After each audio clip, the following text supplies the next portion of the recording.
Pasca dilakukan penggerebekan BNN kepada Bupati Ogan Ilir, Awe Noviadi yang sedang berpesta sabu di kediaman rumahnya di kawasan Gandus, Palembang, membuat Bupati yang belum 1 bulan menjabat ini ditahan di BNN Pusat Jakarta.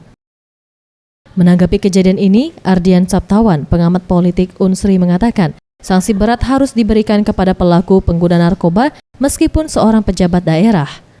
Adrian sangat menyayangkan kinerja KPU Ogan Ilir pada saat penetapan calon karena meloloskan pada tes kesehatan dan BNN telah menegaskan bahwa Awe Noviadi telah diincar sejak 3 bulan lalu.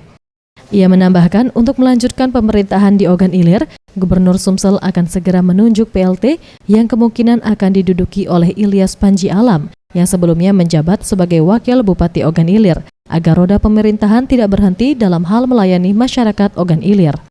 Yaitu dengan dipertanyakannya lolosnya seleksi kesehatan si calon bupati, karena kalau ditarik ke belakang ini berarti apakah sudah terjadi pelanggaran tahapan pemilu ya oleh pasangan yang bersangkutan, meskipun secara undang-undang pilkada itu sudah tutup, sudah selesai, tetapi kalau kita melihat secara substansinya, yaitu kalau ada pelanggaran, nah ini barangkali bisa ditinjau kembali ya tata cara pemilihan kepala daerah, termasuk juga yang bersangkutan karena mereka baru 1 bulan.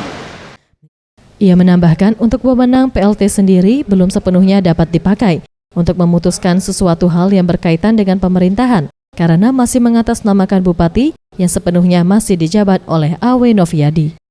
Farel Dusatria, Sriwijaya TV.